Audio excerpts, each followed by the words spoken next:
चौथे अध्याय ज्ञान कर्म संन्यास योग के कुछ विशेष संदर्भों का हम विवेचन कर रहे हैं।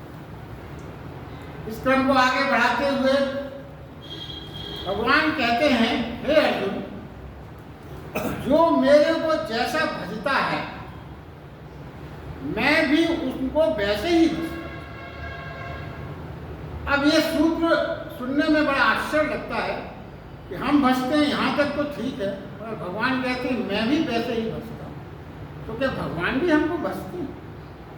ये बड़े गहरे सूत्र हैं गीता के, जिनको हमें समझना होगा। देखिए, इस गहरे सूत्र में क्या है, इसमें एक आध्यात्मिक रेजोनेंस की बात कही गई। रेजोनेंस यानी आध्यात्मिक प्रतिसंवाद की घोषणा की गई।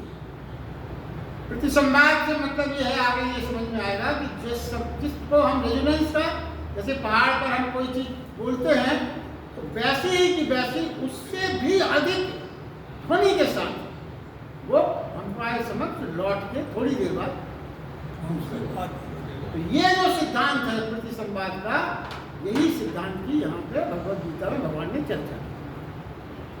एक बहुत ही महत्वपूर्ण बात हम और आपको आज समझना है। यदि हमको ये महसूस होता है कि हमारे जीवन में बहुत दुख है, हमको ये लगता है कि हमें हर जगह से घृणा ही मिल रही है, प्रेम नहीं मिल रहा है, तो भगवान ने कहा ये क्या माने। यदि ऐसा हो रहा है कि आपको प्रेम नहीं मिल रहा है, घृणा मिल रही है, जीवन में दुख है, तो निश्चित माने, तय माने कि आपने चारों ओर दुख के स्वर भेजे थे, घृणा के स्वर फेंके थे, आपने प्रेम की आवाज दी ही नहीं थी कि वो प्रेम के रूप में लौट सके। ये महानियम है, हम जो देते हैं वही वापस लौट कर, ये महानियम है। हमारे प्राणों में कोई प्रार्थना उठती है तो उसका प्रवाह परमात्मा की ओर होने लगता है, और परमात्मा भी हमारी ओर कदम बढ़ाता है, पर जीवन की उलझनों के कारण हम उसकी प्रतिध्वनियों को सुन नहीं पाते। देखिए, ये हमारे रोज के अनुभव है। शांत वातावरण में यदि हम बैठे होंगे, जहां बिल्कुल शांति हो, तो अगर एक छोटी सी चिड़िया भी किसी डाल पर बैठ के कू कू भी कर रही होगी तो वो भी हमको सुनाई पड़ेगी। इसी अनुभव के आधार पर ये बात कही गई है कि जो बाहर का वातावरण शांत होता है तो छोटी सी चिड़िया की कू भी हमें सुनाई पड़ती है।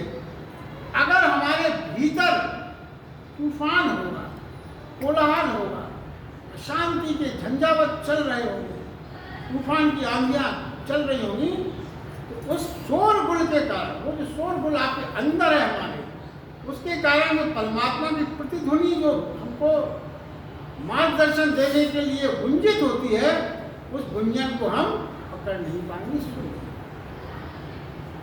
ये जो बाहर का सिद्धांत है, ये भीतर भी यही सिद्धांत लागू होता है।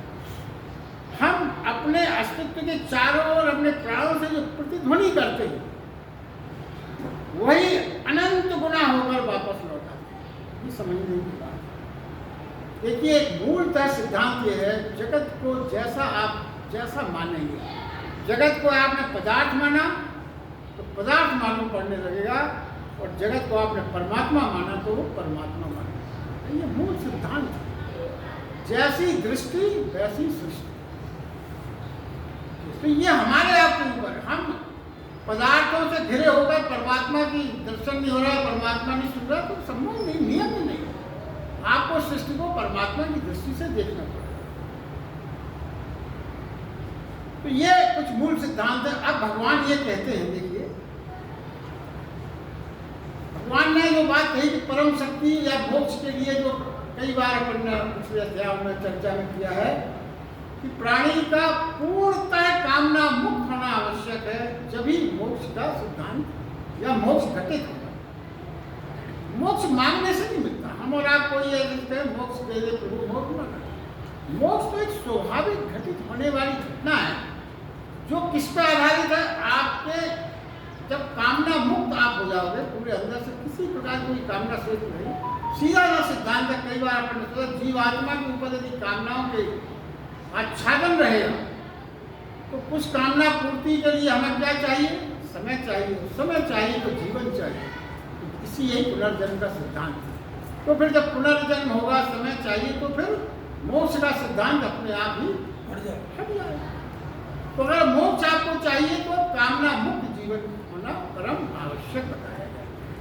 मगर आप देखिए भगवान कितने गीता में जो खास बात है वो यही है कि भगवान ने किसी को ये नहीं कहा कि अब तुम इस लायक नहीं हो कि तुम आगे बढ़ सकते। भगवान इस बात को भली भांति जानते हैं। कामना मुक्त की जो बात वो कह रहे हैं वो इस संसार में लगभग असंभव है। जब कोई इंसान इस सृष्टि में आया है तो कामनाएं तो उसकी कुछ ना कुछ किसी ना किसी रूप में रहेंगी। और जो समाजिस्ट हो गए उनकी बात छोड़ दिए तो वो करोड़ों में कोई, अरबों में कोई एक लोग होते हैं। उनकी चर्चा तो करना ठीक है, मगर आदरणीय है, सम्माननीय। मगर भगवान कैसे छोड़ दे? तो भगवान ने क्या कहा? परम शक्ति के संपर्क में आना कठिन है। क्योंकि कामना मुक्त होने का मतलब क्या हुआ? अहंकार मुक्त होना। अहंकार मुक्त होने का मतलब क्या हुआ? अपने आप को पूरी तरह से मिटा देना। और मिटा देना सबके बस की बात। वो कहते हैं जैसे सूर्य के संपर्क में आने का मतलब ये है कि अपने आप को भस्म कर देना। तो फिर उन्होंने कहा इसके लिए बड़ा साहस चाहिए और सामान्य प्राणी ये नहीं कर पाएगा। भगवान ने कुछ स्वीकारा, सामान्य प्राणी इसको नहीं कर पाएगा। तो इस वास्तविकता को भगवान भी जानते। तो फिर इसके बाद वो गीता में चौथे अध्याय में करुणावश कहते हैं कि सूर्य न सही तू दिए की प्रकाश को ही जीवन में प्रविष्ट कर दे। न सही सूर्य का प्रकाश, क्योंकि उस प्रकाश की तेजी को तू सहन नहीं कर पाएगा। सूर्य के पास आने की तो शर्त ये है कि तुम अपने आप को भस्मीभूत कर दे, तभी हो सकता, तो नहीं हो सकता। तो कहते हैं तू दिए के प्रकाश में ही अपने जीवन को प्रवेश कर ले। परम के संपर्क न कर सके तो देवताओं को पूजना ही प्रारंभ कर दे। देवताओं को पूजना की बात जो भगवान ने की है उसी में की है कि तू ना सही तो क्या है, तू प्रकाश में तू स्वयं को न मिटा सकेगा। सूर्य के प्रकाश में तू स्वयं को न मिटा सकेगा तो भी अनेक कार्यों की पूर्ति के लिए देव शक्तियां तेरे बल बनकर तेरा सहायता प्रदान करेंगी। और इसके बाद जो उन्होंने मूल बात कही है वो ये कही है मोक्ष तक न सही शुभ की यात्रा तो प्रारंभ हो जाएगी। ना सही मोक्ष पाना सबके बस की बात भगवान भी जानते नहीं है। तो ना सही मोक्ष की बात, कम से कम शुभ की यात्रा तो प्रारंभ हो जाएगी। इसलिए भगवान ने देवी देवताओं की आराधना को आगाह किया कि तुम वहां से प्रारंभ कर। दूसरी एक बात और भी है, इसमें जो एक रहस्य और छिपा हुआ है। यदि भगवान मना कर दे कि ठीक है तुम इस लायक नहीं हो कि कामना पूर्ति नहीं कर सकते, मोक्ष नहीं मिल सकता, तुम मेरे पास नहीं आ सकते, तो जो आपके अंदर भगवान के प्रति श्रद्धा है वो विनष्ट हो जाएगी। और भगवान ये चाहते हैं कि वो श्रद्धा विनष्ट ना हो। तो उस श्रद्धा का कहीं ना कहीं रोपण होना चाहिए, नहीं तो वो नष्ट हो जाएगा। बीज को यदि सही ना भूमि मिली तो वो नष्ट हो जाएगा। तो भगवान ने उसके लिए एक रास्ता निकाला कि तेरी कामना पूर्ति की जो तेरा संसारिक स्वभाव है उसको पूर्ति करने के लिए तू देवता, मगर उनका क्या, उसका मूल रहस्य यह है कि वो तुझे तेरी श्रद्धा को नष्ट ना होने। अगर आपकी पूंजी है जो श्रद्धा वो नष्ट यदि नहीं होगी तो एक ना एक दिन वो मेरी ओर मुड़ने का साहस कर पाएगा। और यदि श्रद्धा मूल पूंजी ही नष्ट हो गई फिर क्या बचेगा? इसलिए भगवान ने बहुत ही सूक्ष्म ज्ञान और बहुत ही सूक्ष्म मनोविज्ञान के आधार पर मनुष्य को एक एक कदम जीवन में आध्यात्म की ओर बढ़ाने की बात कही है, जो सबके लिए सहज है, सरल है और उसका अभ्यास किया जा सकता है। इसलिए उन्होंने देवताओं की पूजा की बात की। और देवताओं के पूजन में ग्राम देवता, स्थान देवता, जितनी भी महान आत्माएं हैं वो इस सूक्ष्म रूप से, कई बार अपन ने इसकी चर्चा की है, यहाँ पे हैं। सूक्ष्म रूप से होने से, शरीर न होने के कारण, मगर उनके अंदर एक इच्छा बलवती रहती है कहीं ना कहीं अच्छे कार्य, शुभ कार्य हों। तो जब कोई भी व्यक्ति शुभ कार्य करने के लिए, परमार्थ कार्य करने के लिए आगे बढ़ता है तो वो तृप्त, खुद तृप्त होने के लिए उस व्यक्ति की सहायक बन जाती है। उस सहायक बनने से उन सूक्ष्म आत्माओं को बड़ा तृप्ति मिलती है।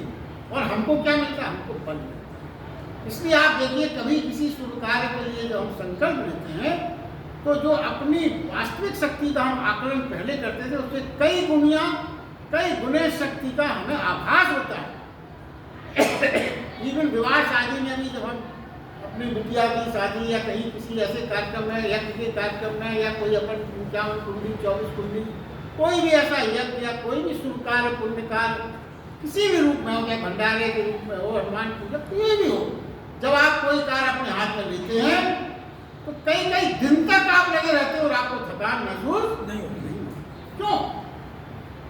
क्या बढ़ गया आपको? आप तो वही है ना जो थोड़े से 1-2 घंटे के श्रम के बाद भी आपको फौरन लगता है कि आराम करे भाई, बहुत हो गया। अब क्या हो गया? वो शक्ति कहाँ से आई? तो वो जो शक्ति है वो वास्तव में देवताओं की, सूक्ष्म आत्माओं की, महात्माओं की शक्ति है जो आपके अंदर समाहित हो गई। ये एक वैज्ञानिक सिद्धांत है जो भगवान ने इसमें समझाया। आगे भगवान ने बहुत विशेष बात है वो समझने की है। वो कहते हैं कि गुण और कर्म के आधार पर, गुण और कर्म के आधार पर, जन्म के आधार पर नहीं, 4 वर्ण बना रहे। प्रत्येक व्यक्ति, देखिए जो मूल सिद्धांत यहाँ पर ये है, भगवान ने बताया है, प्रत्येक व्यक्ति के गुण और कर्म में भेद स्वाभाविक होता है। प्रत्येक व्यक्ति के गुण और कर्म में भेद स्वाभाविक होता है। वो आत्मा का हिस्सा है, इसलिए इसमें समानता का कोई उपाय नहीं। कभी कभी क्या है समझने की बात नहीं है, आज तक सृष्टि में आपके पास भी सैकड़ों लोग आपके संपर्क में आते होंगे, परिवार में, मित्रों में, विचार करके देखें इस सूत्र की सत्यता के बारे में। कभी भी कोई भी ऐसा व्यक्ति नहीं मिल सकता जिसके सोचने का तरीका, काम करने का तरीका, रिएक्शंस कुछ होते हैं व्यक्ति में, तो सब के सब एक से हो, समान हो, कभी नहीं हो पाया, ना होगा कभी। तो ये एक जो भेद का बात है जो भगवान गीता कहते हैं, गुण और कर्म में भेद स्वाभाविक होता है। ये भी स्वाभाविक बात है, इस भेद को मिटाया नहीं जा सकता, क्योंकि वो संभव ही नहीं। आप खुद विचार कर लीजिए, चाहे महिला हो या पुरुष हो या आपके मित्र हो, चाहे आपके घर के जो एक ही वातावरण में पलने वाले बच्चे, जो एक सा अन्न खाते हैं, एक ही माँ बाप के प्रेम पाते हैं, एक ही घर में रहते हैं, उनके स्वभाव में भी बड़ा अंतर पाया गया। ट्विंस में पाया गया हर जगह। तो ये भेद क्यों पैदा हुए? ये भेद आत्मा के भेद। तो इस भेद से भगवान ने कहा कि ये भेद को, समानता का भेद आपको स्वीकारना ही पड़ेगा। और इसी गुण के आधार पर उन्होंने वर्ण, 4 वर्णों की घोषणा की। देखिए साम्यवाद की व्यवस्था की बड़ी कोशिश की, सब मिटा दें, सबको बराबर कर दें, एक सा घर कर दें, एक सी ड्रेस कर दें, एक सा भोजन कर दें। हमारे को नहीं मिटा सकते, क्योंकि वो एक आत्मा की चीज़ों को आप संसारी चीज़ों को बदल दोगे ऊपरी ऊपरी। मगर आत्मा की चीज़ों को बदलना किसी भी बात, चाहे वो साम्यवाद हो, चाहे कम्युनिस्टवाद हो, चाहे कम्युनिज्म हो, चाहे कोई नक्सलवादी हो, नहीं बदल जाएगा। एक सिद्धांत है स्वीकार करना। तो फिर क्या हुआ? 4 वर्ण भगवान ने बनाए। संक्षेप में, क्योंकि इसकी बहुत विस्तृत चर्चा हम कर चुके हैं। 4 वर्ण बनाए। पहला ब्राह्मण, जो ज्ञान का खोजी माना, जो ज्ञान की खोज में है समर्पित, वो ब्राह्मण। क्षत्रिय कौन? जो शक्ति की खोज में समर्पित, वो क्षत्रिय। जो धन के अर्जन हेतु प्रयासरत, वो वैश्य। और जो शूद्र, श्रम की जिनकी आकांक्षा और शरीर की प्रमुखता हो, वो शूद्र। ये गुण और कर्म के आधार पर बनाए। अब देखिए यहाँ पर जो मूल बात है तो कही गई है, जन्म से तो सभी शूद्र हैं, चाहे वो किसी कुल में। ये ना समझे आप ब्राह्मण के यहाँ या क्यों शूद्र क्यों है? क्योंकि प्रारंभ में तो सभी मात्र शरीर से जुड़े हैं। जो शरीर से जुड़ा है वो शूद्र। तो प्रारंभ में जब जन्म के समय तो सभी शरीर से जुड़े हैं, तो सभी शूद्र हैं। और शूद्र हैं, और उसके बाद जो गुण और धर्म विकसित होंगे वह उनका वर्ण होगा। शुरू में सभी शूद्र हैं, उसके बाद जो उनमें गुण और धर्म विकसित होगा उसके आधार पर ही उनका वर्ण होगा, जन्म से बिल्कुल संबंधित नहीं। अब यहाँ पे जो है गुणों को पूरा करने पर, जो गुण हैं उनको पूरा करने पर चेतना किसी वर्ण की भी श्रेष्ठ हो सकती है। जन्मजात कोई चेतना श्रेष्ठ नहीं होती, मगर यदि आपने अपने गुण कर्म ठीक से किए तो चाहे वो, ऐसा नहीं है कि हम ब्राह्मण हैं तो ब्राह्मण की चेतना में श्रेष्ठ हो रही, ना। चेतना शुद्ध की भी श्रेष्ठ हो सकती है, वैश्य की भी श्रेष्ठ हो सकती है, क्षत्रिय की भी श्रेष्ठ हो सकती है, जबकि उसने अपने गुण कर्मों के हिसाब से, इसका आगे विश्लेषण आएगा, अभी तो आप सिद्धांत के रूप में सुनना। तो श्री कृष्ण ने वर्णावस्था की तुलना शरीर से की, जैसे सिर ब्राह्मण, बाहु भुजाएं क्षत्रिय, उदर वैश्य और पैर शूद्र, ये चारों संयुक्त रूप से रहें तभी कुछ कार्य करना संभव है। एक भी चीज इसमें आपकी गड़बड़ हो गई तो फिर शरीर कार्य नहीं कर पाएगा। ये आप अच्छी तरह से विचार कर सकते हैं, तो कोई विश्लेषण नहीं। श्री कृष्ण पूर्व में स्थापित सत्य, ये देखिए श्री कृष्ण भगवान ने कुछ नहीं किया, ये पूर्व में स्थापित सत्य है जिसकी वो चर्चा भी कर रहे हैं। पूर्व में स्थापित सत्य के आधार पर ही उन्होंने वर्गीकरण किया, कोई उन्होंने नहीं किया। जो कई लोग कहते हैं भगवान ने वर्गीकरण किया, भगवान ने कोई वर्गीकरण नहीं किया। ये तो स्थापित सत्य पहले से ही है कि गुण कर्म में भेद होता है, सिर्फ उन्होंने नाम दे दिया वर्गीकरण के आधार पर। युगों युगों से जो है, युगों युगों से जो है भगवान कृष्ण उसका आभास मात्र करा। इस कारण वो स्वयं को उन्होंने अकर्ता कहा। उन्होंने कहा इस काम का मैं कर्ता नहीं हूँ, इसमें मैंने कुछ नहीं किया, मुझे अकर्ता माना गया इस काम में, मेरा कोई इसमें कर्ता की बात नहीं। तो ये जो पहले अपन ने किया था कि कर्म फल के चाहने वाले देवताओं को भजते हैं, संसारिक जरूरतें पूरा करने में पूजन भगवान को प्रारंभ में स्वीकार है, क्योंकि हर प्राणी श्रद्धा को बना रखे, उसके ऊपर चर्चा करते हैं। आप देखिए इसमें जो तीन बातें आई उनका अपन विश्लेषण जरा अच्छी तरह से करें। पहली बात जो उसमें आई है वो ये है कि ये आई है कि चेतना हर एक किस अपने आप में श्रेष्ठ होती है। तो देखिए इसका मतलब और गहराई से अपन इसका विश्लेषण करते हैं, इससे कोई भी किसी प्रकार का भ्रम न रह जाए। एक यथार्थ सूत्र है कि चेतना किसी की श्रेष्ठ नहीं होती, अपने गुणों को पूरा कर लेने पर किसी की भी श्रेष्ठ हो जाती है। जैसे ब्राह्मण ज्ञान के साथ यदि आत्मसात हो गया तो उसकी चेतना श्रेष्ठ मानी जाएगी। क्षत्रिय यदि शक्ति के साथ आत्मसात हो गया तो उसकी चेतना श्रेष्ठ मानी जाएगी। ये नहीं है ज्ञान के साथ ना, किसी ने भी अपनी चेतना को सही ढंग से आत्मसात किया श्रेष्ठ हो गया। वैसे यदि व्यापार के साथ पूरी तरह से आत्मसात हो गया तो उसकी चेतना श्रेष्ठ होगी, और शूद्र भी यदि श्रम के साथ आत्मसात हो गया तो उसकी चेतना भी श्रेष्ठ मानी जाएगी। श्रेष्ठ की परिभाषा ये नहीं है कि ब्राह्मण की परिभाषा और क्षत्रिय माना, ये मतलब भगवान ने बिल्कुल नहीं कहा। चारों वर्ण अपनी अपनी ऊर्जा को आत्मसात कर श्रेष्ठ बना, चारों वर्ण। यह श्रेष्ठता का आत्मसात करने की प्रक्रिया ध्यान के द्वारा ये श्रेष्ठता कैसे प्राप्त करना, जो श्रेष्ठ आत्मसात चेतना करना तो कैसे होगा, वो ध्यान से होगा। चेतना का संबंध ध्यान से, किसी भी मार्ग से वो चेतना श्रेष्ठता को उपलब्ध हो सकती है। चेतना की श्रेष्ठता ध्यान से ही उपलब्ध होगी। फिर इसका मतलब क्या हुआ, चार तरह के ध्यान हुआ, शूद्र का ध्यान, ब्राह्मण का ध्यान, क्षत्रिय का ध्यान और वैश्य का ध्यान। चारों के ध्यान अलग अलग हो गए और तल्लीनता इतनी अपने अपने कार्य में, चाहे वो ब्राह्मण कार्य कर रहा हो, क्षत्रिय कार्य कर रहा हो, या शूद्र कर रहा हो या वैश्य कर रहा हो, अपने अपने कार्य में इतनी तल्लीनता हो जाए, इतनी कि कर्ता मिट जाए, एक हो जाए, एक का किसी में प्रत्येक जो भी जो कार्य कर रहा हो उसमें कर्तापन का भाव मिट जाए, इतनी चेतना, इतना ध्यान। अब देखिए और सरलता से आप समझें, आपने हमेशा सुना है कबीर दास जी को चेतना कैसे श्रेष्ठ होती, जूता सीखते सीखते श्रेष्ठ। कबीर दास जी ने जूता सीखना नहीं छोड़ा था, उसी में उनकी चेतना श्रेष्ठ हो। हाँ, रैदास जी ने जूता सीखते सीखते अपनी चेतना श्रेष्ठ हो। अच्छा, और देखिए कोई नृत्यकार नाचते नाचते इतना मग्न हो जाता है, उसी में उसकी चेतना श्रेष्ठ हो। कोई वीणा वादक जब वीणा बजाता है ना, तो आप देखिए इतना एकीकार हो जाता है, इतना एकीकार हो जाता है कि वीणा में शिक्षक कोई पढ़ाता है, पढ़ाते पढ़ाते इतना हो जाता है। मतलब ये सब चीज़ें एक पूरी तरह से एकाग्रता ध्यान से, और ये मान के कि ये सब ईश्वरीय कार्य हो रहा है, इतना कर्तापन का भाव मिट गया, तो वो शिक्षक भी हो जाता है। इवन गट्टी फोड़ने वाला भी गिट्टी को भी इस तरह फोड़ सकता है एक आनंद से, उसमें भी उसकी चेतना से। ये नहीं गिट्टी फोड़ रहे तो आपको ये तो बहुत हल्का काम कर रहा है, ना ना ना।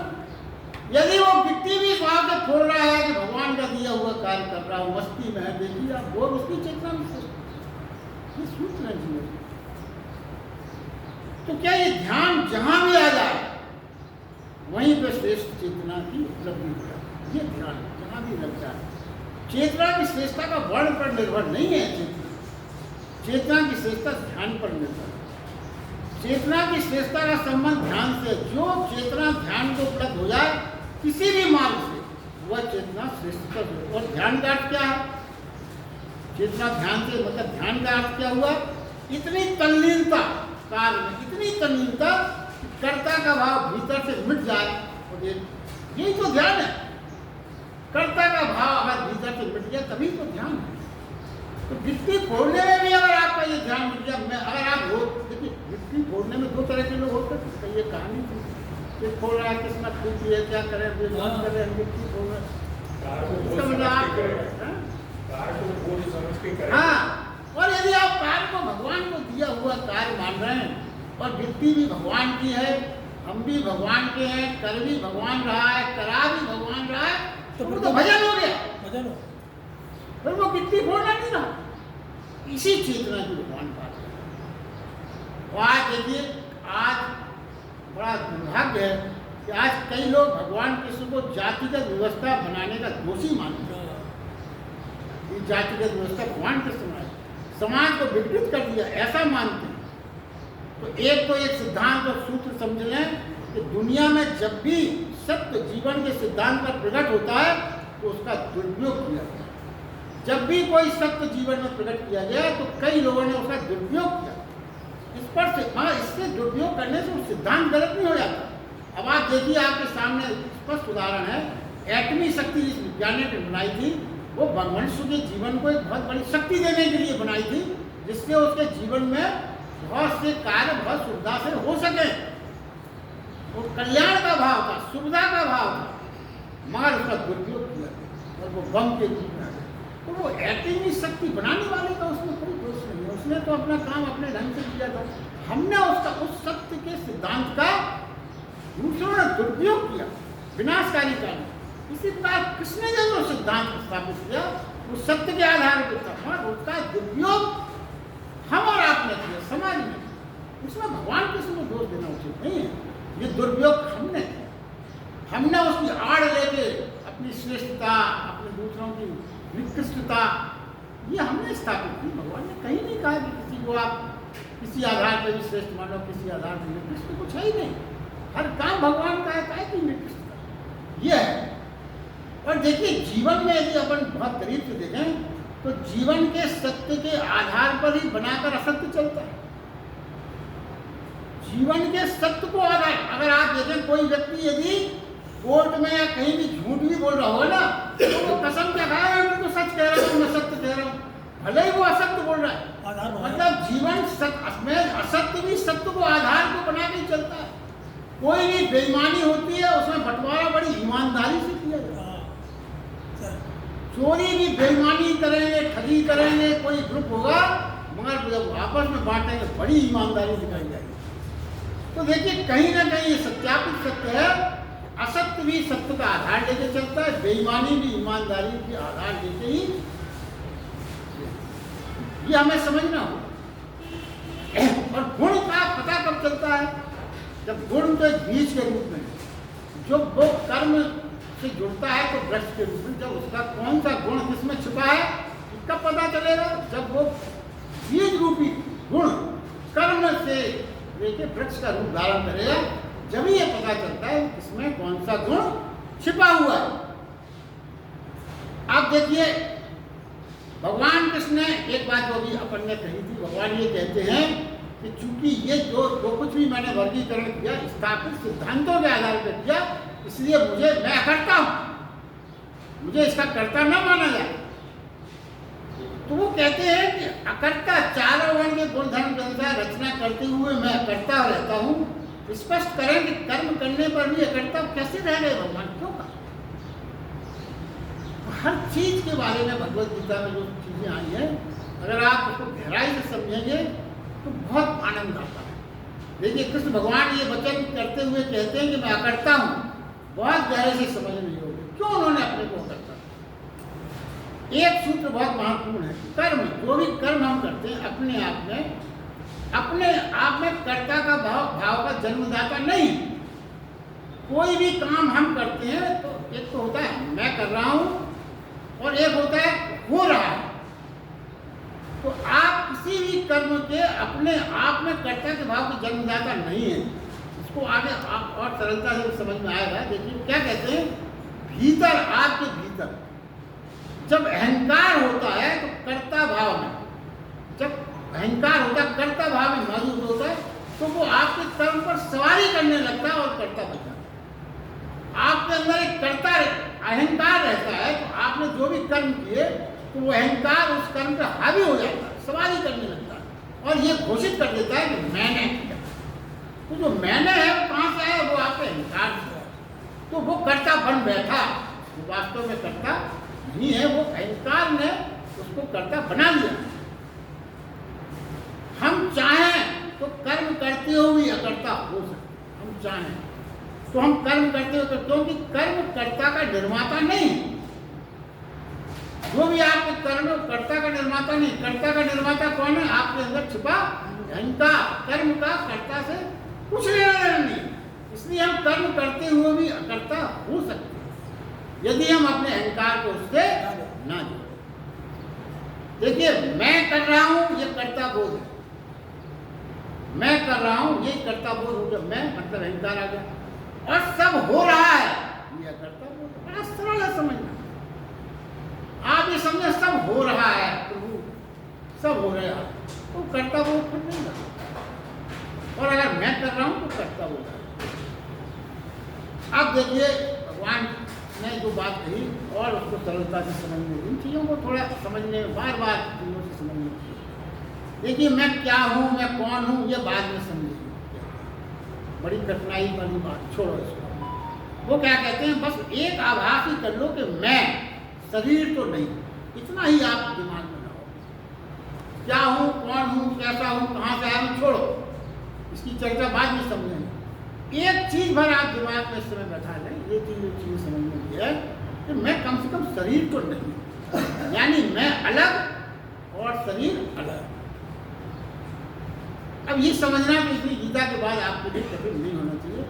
मैं अलग और शरीर अलग, शरीर और मैं अलग।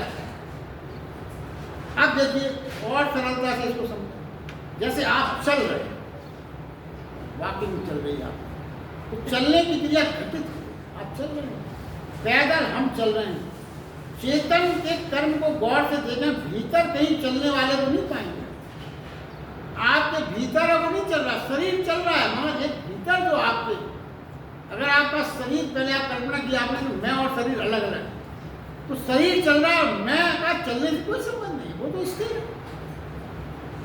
तो क्या है, शरीर में चलने का कर्म हो रहा है मगर भीतर अचल है, और वो कभी नहीं चला, वो अपनी जगह है। लेकिन अहंकार के भाव के कारण चलन पे, क्रिया पर हम सवार होकर हम क्या कहते हैं कि मैं चल रहा हूं, जबकि जो मैं है आपके भीतर वो अचल है, वो नहीं चल रहा। अब देखिए और सरलता से उदाहरण, मेरी कोशिश ये रहती है कि अपन सरल से सरल चीजों से बने, इससे अपने दिमाग में चीज बैठ। अब एक उदाहरण और देखिए, आकाश में बिजली चमकती है तो हम अब क्या समझते हैं, अपन क्या बिजली करता होगी, चमक रही है, बिजली करता है। चमक कौन रहा, बिजली चमक रही है, तो बिजली को करता मानते हैं। फिर हम करता, बिजली चमकने की क्रिया हो रही है, अस्तित्व की दृष्टि में ये गलत है। ये जो चमकता है उसका नाम बिजली है, बिजली कुछ नहीं कर रही, बिजली नहीं चमक रही, अस्तित्व में जो चमक रहा है उसको बिजली कहा गया। आप कर्ता बिजली को माने, ये असत्य है, ये संभव नहीं है। तो चमकना बिजली है, ऐसे ही देखिए वर्षा बरसती है, गलत है, क्योंकि जो बरस रहा है वो वर्षा है। बरसना एक अस्तित्व का कृत्य है, जो बरस रहा है उसको अपन वर्षा, वर्षा थोड़ी कुछ काम कर रही है। वर्षा तो एक स्वाभाविक घटना हो रही है। ये कुछ छोटी छोटी चीजें हैं जो पकड़ा है मन को, बहुत चीजें समझ। जैसे आप कहते हैं मुझे भूख लगी है, तो ऐसा लगता है आप भूख को लगा रहे हैं, जैसे आप भूख को लगा रहे हैं। सच तो ये भूख की क्रिया शरीर में घट रही है और आप जान रहे हैं कि आपको भूख लग रही है। एक चेतना है जो आपको शरीर में, भूख तो शरीर को लगती है, मगर एक चेतना आपको ये इन्फॉर्म करती है, आपको जो अलग है, शरीर अलग है, मैं को खबर पहुंचती है कि भूख लग रही है, तो आपको पता चल रहा है। आपके सिर में दर्द हो रहा है, सर अलग है, आप अलग हैं। शरीर से जो आपको इंफॉर्मेशन मिल रही है अपनी जगह रहेगा, सिर्फ कहने से पता चलेगा। अब देखिए असल में मस्तिष्क तक कोई चेतना ही आपको दर्द का आभास कराती है।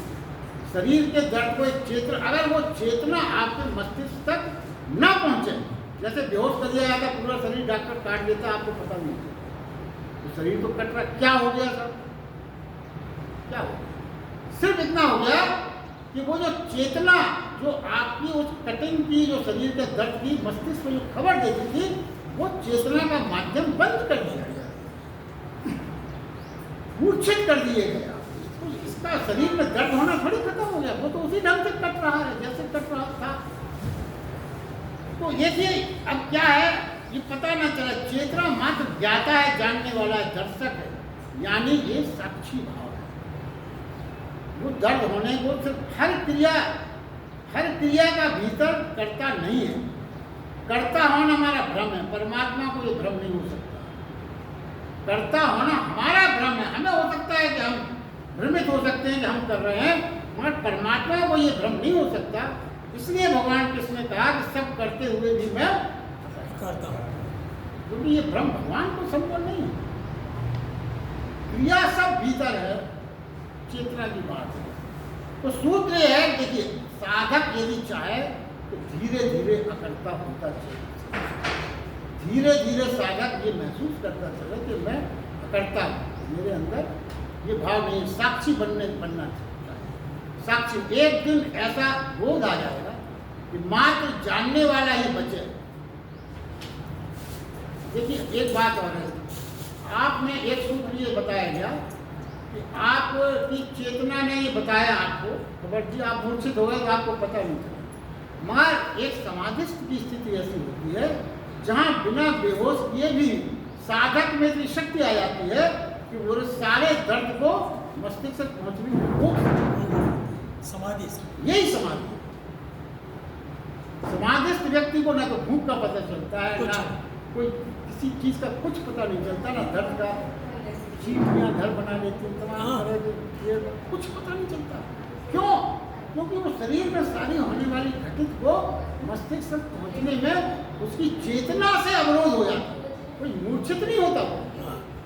हम और आपको मूर्छित जिस काम के लिए करना पड़ता है, साधना से और समाधि की स्थिति में वो अपनी तपश्चर्या से उस तरह वो मात्र जानने वाला ही बचता है।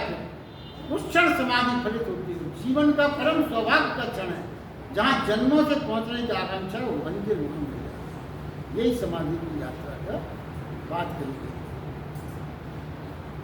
एक सूत्र और अपन इसमें चर्चा कर लेते हैं, उसके बाद आज का क्रम पूरा करेंगे। कर्ता का भाव अहंकार के कारण बनता है और परमात्मा में अहंकार नहीं। भगवान ये कहते हैं कि कर्ता का भाव, अपन ने खुद समझा कि कर्ता का भाव क्यों बना, अहंकार के कारण, और भगवान के पास अहंकार नहीं है। वो ये कैसे मान लिया कि भगवान के पास अहंकार है? भाई ये तो उन्होंने कह दिया, मगर ये क्यों नहीं? जब हम कुछ काम करते हैं तो हमारे अंदर अहंकार हो जाता है, भगवान भी तो कुछ काम कर रहे, क्यों नहीं होता उसको? ये गीता के सूत्र अगर आपको समझ में आ रहा है तो समझिए कि सारे कंसेप्ट भाई होना चाहिए। हम करते तो होता है, वो करते तो आप कहते नहीं होता, क्यों नहीं होता? आप कहें तो इसको दूसरे समझ लें, अपनी बात ले लें। हाँ ले ली। तो देखिए 5 मिनट आप ध्यान से हाँ, सुनिए, बहुत गहरे सूत्र है। देखिए क्या है, महत्वपूर्ण सरलता से, बिल्कुल सरलता से, अहंकार यानी मैं की उपस्थिति। मैं की उपस्थिति के लिए तू का होना अनिवार्य है। तू यानी दूसरा हो तो मैं यानी मैं बनने का। अगर देखिए, अगर अपने सामने कोई दूसरा तू ना हो तो फिर मैं पैदा नहीं होगा। हाँ ये तो कहाँ से होगा? अहंकार पैदा होता ही है, उसके लिए तू का होना, दूसरे को होना चाहिए। ये हम और आप जीवन में रोज महसूस करते हैं, मगर वहां तक अपन सोचते नहीं। देखिए जैसे आप अपने कमरे में अकेले बैठे, बिल्कुल सरलता से समझिए ये बात। अकेले बैठे हैं आप अपने बेडरूम में, सहज भाव से बैठे, हाफ पैंट पहने, नीली पहने, कुछ नहीं, बड़े सरल सहज से आप बैठे। उस समय आपका अहंकार बिल्कुल क्षीण है। आप चाहे बड़े बिजनेसमैन हो, चाहे बड़े अधिकारी हो, चाहे बहुत पैसे हो, कुछ भी हो आप, पर उस समय आप कुछ नहीं हो, बिल्कुल आराम से। क्यों? तू नहीं, क्यों? कोई दूसरा नहीं है। अच्छा, और फिर क्या है? दूसरा कोई नहीं है वहां। थोड़ा बहुत होगा चिंतन में, मगर सामने तो नहीं। आपके मन में कोई रहे थोड़ा बहुत अहंकार मान लीजिए, मगर वो 1-2%। अब उसके कारण क्या है? अब देखिए और एक बात समझ लीजिए, रात में जब गहरी नींद आती है, बड़ा आनंद आता है, तो आनंद होने का कारण आप सोचते हैं नींद बढ़िया आई, तो आनंद का कारण, मानो असली कारण क्या है? आप उस समय अहंकार मुक्त होने के क्षणों में, आपके सारे अहंकार मिट गए, सब चीजों से आप मुक्त हो गए। नींद इतनी गहरी कि मैं ना रहा, उस समय गहरे आनंद के रूप में परमात्मा का संस्पर्श हो गया। अब देखिए जो बात कही गई कि जैसे आप घर में अकेले, हमने आपको कहा, अब मान लीजिए कोई घंटी बजी और किसी ने घर में बच्चे ने, किसी ने भी आपको कहा कि वो वर्मा जी आए हैं बाहर आपसे मिलने। अब आप सजग हो गए, क्यों? आपको तुमसे मिलना है। अब आप क्या करेंगे? थोड़े कपड़े ठीक करेंगे, कंघी थोड़ी, क्यों? होता है कि नहीं होता है? हाँ। होता है। फिर क्या करेंगे आप? मान लीजिए इसके बाद वहां तक तो ठीक, अब उसके बाद मान लीजिए आपको किसी सभा में जाना है, तो फिर आप और अच्छे कपड़े, अच्छा कुर्ता ढूंढेंगे, कोई अच्छी शर्ट ढूंढेंगे। क्यों? क्यों ढूंढेंगे भाई? इसलिए ढूंढेंगे, वो बहुत से तू मिलने वाले हैं। जितने अधिक तू से मुलाकात मैं की होती है, उतनी अहंकार बढ़ता। ये अपन रोज देखते हैं जीवन में, मगर अपना ध्यान नहीं जाता। अब आपने मान लीजिए आपका अहंकार है, आप वहां पहुंचे, आपको किसी कारण से आगे की पंक्ति में जगह नहीं मिली, मंच पे नहीं बुलाया गया, तो आपका मैं जागृत फनफना गया। मेरे ऐसे व्यक्ति को आगे की सीट में नहीं मिलता, मंच पे नहीं मिलता है। ये सब क्या है? अहंकार चरम पे हो गया। रिसीव नहीं किया हमें ठीक से, कहाँ बैठा दिया हमको, किसी ने नमस्कार नहीं किया हमसे, ढंग से नहीं बैठाया गया। क्यों? क्योंकि बहुत से तू थे और उस तू के सामने हमारा मैं मजबूत बचा। अब आप जरा सोचें, भगवान के पास अहंकार क्यों नहीं? ये कारण अपन विश्लेषण कर रहे हैं। अब आप समझे, परमात्मा के पास अहंकार तो हो ही नहीं सकता। क्यों? क्योंकि परमात्मा दो नहीं हो सकते, उसका कोई तू ही नहीं है। उसके पास एक ही रहेगा सर्वदा, कोई दूसरा हो ही नहीं सकता, ना प्रत्यक्ष में ना विचार में।